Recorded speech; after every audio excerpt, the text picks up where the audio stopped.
r/nosleep. Posted by you/jahorrible26. The neighbors across the street would watch me through my window at 1:26 a.m. Part 1. I always hated the neighborhood I grew up in. It looked like a neighborhood you'd see in a Tim Burton movie.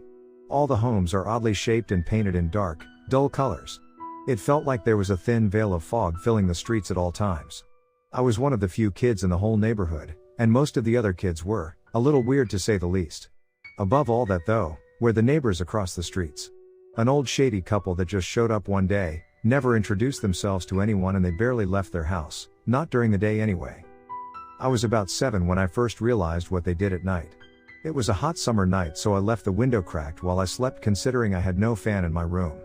After a few hours of sleep, I was awoken by the sound of rustling bushes right outside my window. I looked over, and got up to look out the window, to see 4 small gleams coming from the bush closest to my bedroom. They were far too dull to be any kind of flashlight, so in my child brain, my first thought was horrid monster. Before quickly rushing to my parents' room in great fear. I told them about the monster in the bush, but once they went to look, the gleams of moonlight were gone. My parents managed to calm me down and convince me it was just some raccoons or something, and after an hour or so I managed to put myself back to sleep. About 5 years later, I saw them again. This time being woken up by the sound of a door closing from our side. I looked at my alarm clock, which read 1:26 a.m., before looking out the window to see who had been out this late, but didn't see anyone. Figuring it was no big deal, I turned to head back to bed. However, as I did, in the corner of my eye, 4 small glows from within the bush. I began to freak out. I was at that age where your left and right brain are constantly battling over rational and irrational fears, causing a mix of dark thoughts as to what could be in that bush, from monsters to serial killers. I woke my parents up again, explained that the lights had come back. This time they took me a bit more seriously, seeing as how I wasn't a 7-year-old anymore, and yet again, the lights were gone. They got a little pissed, telling me I'm too old to be scared of monsters, and Dad did go out to look, but of course found nothing. So it was another few months of paranoia. I've tried staying up to catch whatever I was seeing, but I could never stay up past 1 a.m. However, once I reached 16, I truly found out what they really were. My child brain wasn't too far off when I called them monsters. By this point in my life, I was a junior in high school, and was much acquainted with late nights and all-nighters. Granted, most of the time I was either playing PS4 with my headset on, or doing work with headphones in, so I wasn't exactly paying attention to the outside world. However, one night I just so happened to forget my headphones in my locker, and was up studying midterms when suddenly, I heard the sound of a door opening and closing. I quickly looked at my alarm clock, and yet again, 1:26 a.m. just like when I was younger. What was different this time was when I went to the window to see what was going on, I looked to the bush not to see 4 gleaming lights, but the elderly couple from across the street. They were just standing there, waving at me with large unsettling smiles. I began to panic, and that panic grew tenfold when I looked at their hands, each of them holding a pair of binoculars, 4 glass lenses that I thought were animal eyes all those years. These people have been stalking me my whole life, and once the man lifted his other hand from behind his back, I got a good idea on what they planned to do with me, as he revealed a large, medieval-time dagger. I stumbled back and began hyperventilating as my brain ran in circles about these people spying on me my whole life, planning to take my life, or worse. I eventually managed to bring myself to my feet, quickly rushing to my parents' room and waking them in desperation. This time, they fully believed me, quickly calling the cops, my father rushing outside with his pistol. They were completely gone, but they made one mistake: they didn't close their front door all the way when making their escape. The rest of the night was spent having police questioning me, and my parents frantically apologizing for not believing me when I was younger. I was able to rest a little easier knowing both my parents and the cops were aware and working on the situation. However, they weren't found anywhere in their home. I forced myself to believe they fled due to getting caught, a belief that was quickly disproven, when I woke up the next morning to see a message written across my window in black paint. "You got too old. We enjoy our meat fresh and tender. It pleases the beast." It's been a few years since then. I'm recently back in town for spring break. The house across the street is still abandoned, and against my better judgment, I think I'm gonna check out the place. Posted by you/jahorrible26. They never left the house across the street. Part 2. I was expecting to walk into a building used for the Saw movies, considering the place has supposedly been abandoned for years, along with the sick fucks who owned it, but to my surprise the place looked untouched. This was somehow more worrying. It was all just way too clean, barely a speck of dust to have been seen. Granted, I did come in with a plan B if those creeps were still around, also known as my dad's 6-shooter. I wasn't taking any chances with this one, I was making sure they were out of this place for good, one way or the other. Damn, writing it out and reading that back to myself, shit man, I'm not the type of person who's prepared to deal with the kind of shit that was in that house. The main floor was extremely strange to say the least. Just one big room, a single couch in the center, and a fridge plus microwave in the corner. That's it, nothing else but gross patterned wallpaper and a completely polished wood floor. I quickly checked the fridge, and to my relief, it was filled with nothing but things that long expired. An unpleasant smell to be sure, but it meant nobody's been using it. Then I started wondering why the hell the fridge would still be running. I took a deep shaky breath as I flipped the switch near the front door, to light up the whole room. Seeing the fact the place was still received power, I took this as a sign I needed to get the fuck out. But curiosity is a hell of a drug, one fed on that very sign, especially when I heard movement under the floorboards beneath me. Footsteps, to be specific. Footsteps that were far too heavy to be any kind of animal. I began to shake nervously, thinking about who, or what was down there, but at the same time I just needed to find out, so I began searching for the basement entry. I searched every inch too of the first floor, but couldn't find anything. I began to tear the whole house apart until I finally found it in the attic. A long fire escape, like the ladder traveling all the way down to reach what looked like a brick floor. I looked down at it for a solid 5 minutes, just debating what I was even doing here, until I remembered that letter scrawled across my window all those years ago. So with a long shaking deep breath, I traveled downwards. I was descending this ladder for a good while until my feet touched ground and was met with a long, narrow hallway lit up by small red floodlights. I reached back, briefly grabbing the gun's grip, just to give me some sort of comfort and security before moving down the hallway, until reaching a long, extremely lit room, with tile flooring, and 2 robed figures kneeled over praying to a large ivory statue of some sort of 7-eyed bird demon, with the head of a beaked ram skull, 2 sets of large bat wings, and a long scorpion-like tail. The statue looked like it had blood running down its head. At first I just stood there hidden round the corner, watching and studying the statue, until I was welcomed in. "You certainly got bigger, Seth." A raspy voice hissed out as the 2 figures praying rose to their feet, and turned to face me. They removed their hoods to reveal near living mummies of human beings, rotted even. It looked like they should have been buried long ago, yet they moved with no effort whatsoever, and once they stood up, I saw what the source of the blood was. A boy, no more than 13, had been laying motionless before the statue, his chest sliced halfway open. "What the fuck, is that what you meant by fresh meat? Fucking children, what the hell are you people?" I shouted, reaching back and quickly drew the gun on them, and after seeing what these monsters had done, pulled the trigger with little hesitation. I shot them both twice in the chest, before quickly vomiting my guts up from everything that had been going on. While I was emptying I heard laughter, along with large cracks and snaps. I began to shake as I quickly looked over to see they had brought themselves to their feet in seconds and that the statue was breaking. Yes, that is what we meant. The great beast prefers the purest of flesh and blood, and what's more pure than a child, but of course. The man began before he gestured to the statue that had completely shattered, before shedding like snake skin, as the beast spread out its wings, and let out a blood-curdling scream, then turned its eyes to me. He won't refuse a meal when it just wanders in. The man finished with a twisted grin before the beast charged me with extreme speed. I tried to evade it, but the creature was too fast, and quickly pierced its long needle-like beak through my shoulder, but adrenaline is a hell of a drug, so I managed to ignore the pain for long enough to raise my gun up, before firing the last 2 rounds into the creature's neck.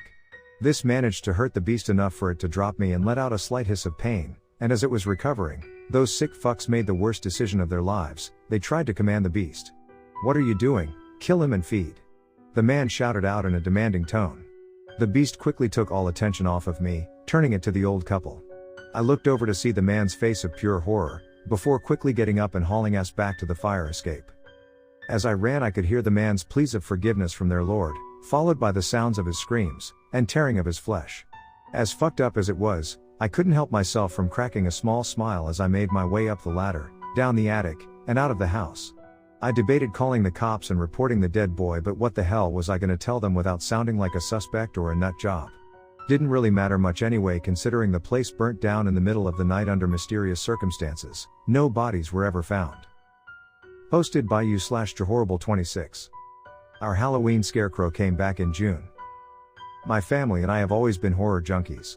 It may be weird to say, but I'm glad my parents and brother watched almost nothing but horror movies when I was little, and I meant that literally. We had a collection of movie discs, only 6 were not of that genre. It certainly made my younger years easier in that fear section of my brain. After years of them, you could probably say it was inevitable I'd end up the same kind of junkie as them. So needless to say, when Halloween rolled around, you bet your ass we went all out. Decked the whole house out in decorations both inside, and especially outside. We had exactly 7 skeleton props, about 15 different old creepy dolls intentionally broken, ripped, and smeared in dirt to reinforce their creepiness, along with 2 separate life-sized clown mannequins, not including the large Pennywise statue.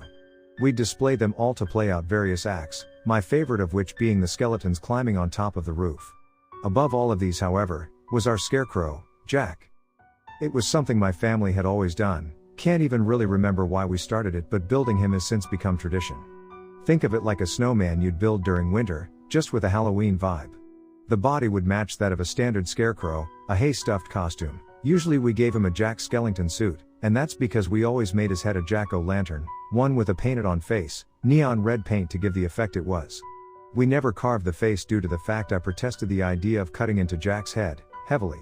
An ultimately pointless attempt, as he would end up scalped and gutted for a pie, save for the year of my 16th birthday. That's because Jack went missing overnight. We just chalked it up to some teens grabbed him, like a lot of people will take down street and road signs, and while we were definitely a bit upset about losing the costume, we ultimately shrugged it off as no big deal. After all, the costume wasn't some overly detailed suit, it was something you'd get from Party City, and the only other thing lost were a pile of hay and a pumpkin. Fall and spring came and went, and I was soon approaching the end of the school year. While I wasn't a terrible student, there was something about time that brought out the delinquent side of me. I'd start putting little to no effort into work, would leave class to get a 20-minute drink from the water fountain, and even played hooky a couple days. It was one of these days when I ran into Jack once more. I had been spending the day on the couch channel surfing, playing videos, anything but the stuff I should have been, when suddenly the fuse box must have blown out, or as I lost all power. Now again, I was technically in school at that moment, so I couldn't exactly call my parents and tell them the power was out at our home that nobody is at. So it was up to me to go round back the house and fix it up myself. Should have just sat in the dark for a few hours. The moment I stepped outside, I knew something was wrong. We were in the middle of a heat wave, yet all I felt was cool breezes, and the sky was a dull gray veil of clouds, despite the fact I could see through the windows. All day had been sunny with not a cloud to be seen in the crystal blue shine. I felt a cold shiver run down my spine that I brushed off as just the sudden breeze catching me off guard, but deep down I knew it was much more than the wind putting me on edge, my fears being confirmed as I round the corner of the house to see Jack, standing on his hay-stuffed legs. His tacky suit had been shredded to hell, revealing various insects taking residence in and feeding off his body. His head had been half caved in due to rot, and most of his paint had faded away as his just barely visible red mouth began opening, the area in which it had been painted on, now slowly tearing open. Brown rotted pumpkin guts and seeds began spewing out of the fresh opening as what sounded like gargled screeches began filling the air, as the creature began taking long unnatural strides towards me, his feet never lifting once, more so dragging his legs than walking. Loud snaps could be heard as his arms unnaturally contorted until they were reaching out to grab me. I tried to run, or yell, something, but I was completely paralyzed in fear and confusion. My brain simply couldn't process what was happening enough to comprehend if it was really happening until he was face to face with me. Suddenly my body went into full throttle adrenaline, and I threw my fist through his rotting head, only for the pumpkin's flesh to tighten, closing around my hand and ensuring it as he reached up, grabbing by throat, hundreds of thin pieces of straw pressing up against it like needles. I thought he was going to pierce right through my neck. In a final act of desperation, I used my free hand, slowly forced my palm between my trapped hand and the rotting pumpkin, before prying upwards with all my strength. It was a rotting fruit, yet it felt like I was trying to tear an iron-covered phone book in half. My fingers literally started to bleed to the amount of force I was putting in, but my adrenaline was on full blast. All I could think of was freeing myself. Its loud gurgly screeches intensified, and its sharp grip tightened until suddenly everything went black. When I came to, I was laying in front of the completely undamaged fuse box, as the hot summer sun beamed down on me. I shot up and frantically scanned my surroundings, seeing nothing but crystal blue skies. I let out a large sigh of relief, chalking it up to a bizarre dream as I began to rub my face to try and bring myself back to reality, to feel a slimy substance begin to coat my face. I could feel myself break into a cold sweat as I looked down to my shaky hand, still covered in rotten pumpkin guts. Posted by you/Jahorrible26. Red Wax Lake, and the beasts that live there. I grew up in a small mountain town in the Poconos of Pennsylvania. No more than 200 people, it was the kind of town where everyone knew everyone. Years back in the 1700s it was infamous for witch hunts and stake burnings on account of a lot of the women in town at the time were suspected of witchcraft and black magic. With this came our town's biggest urban legend, the Wax Lake. The story goes that in order to hide their witchcraft, they dug up a large crater in the middle of the woods, filled it with all their potions, spells, voodoo dolls, animal skulls and whatever you'd expect a witch to carry, along with a trove of twisted creatures made with dark magic to protect these items. They then melted down all their ritualistic candles, before pouring the liquid wax into the hole, eventually hardening and effectively burying their stuff and its guardians. Well, during the summer of my junior year, me and my brother Connor found it. It happened during a camping trip, one we took every year for the past 12 years. Our routine campout quickly took a turn, however, once my brother Alan started telling the story of the Wax Lake much like the years prior. However, after finishing the tale this time, he followed it up with suggesting we go out to look for it, something we had not done since we were little kids. However, this time we were nearly 18, and more capable to look, along with the help of a joint or two, we decided to make a hunt for the Wax Lake. Now we didn't really expect anything more than a walk through the forest with chit-chat, and maybe another smoke break, but that wasn't the case. Holy shit, Connor let out in amazement as after almost an hour and a half of searching, we set our eyes on a giant, solidified sheet of red candle wax filled a wide oval-like crater. I was speechless. Never in a million years did I think I'd come across the actual Wax Lake of Middleville. After a few minutes of my silent astonishment while Connor flipping his shit, he asked me something that put me a little on edge. "Hey Dylan, you think all that freaky voodoo shit's really in all that wax?" he asked, bumping my shoulder. I was so blown away by the fact the lake was real, I never thought of the stuff said to be buried in it. Looking at him raising. "You really want to find out?" I asked as my brain ran through possibilities as to what could have happened here in the 100s of years. His response was to roll his eyes, and grab a rather hefty stone. What are you doing?" I asked somewhat nervously as he began cranking his arm back to throw it. "Relax man, it's wax, not ice," he said, taking aim at the lake before firing. The rock flew through the air before crashing down into the large wax-filled crater, and with a large thump sounding what I can only describe as sticky, began to slowly sink downwards slightly and plant itself into the lake. "You see? No big deal," he said with a confident smirk as he extended his arm outwards towards the rock, that began to sink deeper and deeper. It didn't take long for me to understand what was happening. The wax was melting, and at a rapid pace. "Look," I shouted out as I frantically began pointing towards the now nearly liquefied lake. Connor turned his head back towards the lake to see it now bubbling hot, and the things that began crawling out of it. Half a dozen wolf-like beasts, a hybrid of fabric and fur all stitched together, their over-elongated mouths lined with what looked like dozens of small razor teeth.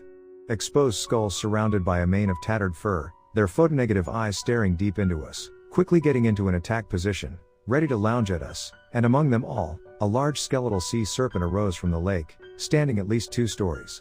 The creature was an amalgamation of bone and scaled flesh, with glowing red eyes.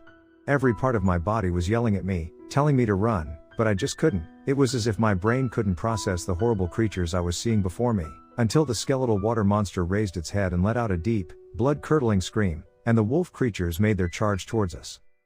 My realization as to the danger kicked in as soon as I saw those hellish, witchcraft beasts making chase with me and my brother as its prey. I quickly grabbed Connor by the shirt collar and pulled him along me as I made a break for the woods. He soon began running himself, thinking we were about to be torn apart, but these fuckers were fast. One of them ended up biting pretty deep into my leg, however my adrenaline was running through my system at full blast. I turned and kicked it in the face, releasing my leg and allowing us to escape. I was expecting some sort of hunt through the woods involving a chase, but I slowly realized as we got further away from the lake, the sound of our pursuers faded away until it was silenced. I turned around to see in the distance that the creatures never left the border between the woods and the lake, but stood right behind it, staring us down and giving deep growls. I took this as a sign that maybe they've been put under a spell by the witches that created them, preventing them from leaving the lake's perimeter, something I'm certainly grateful for.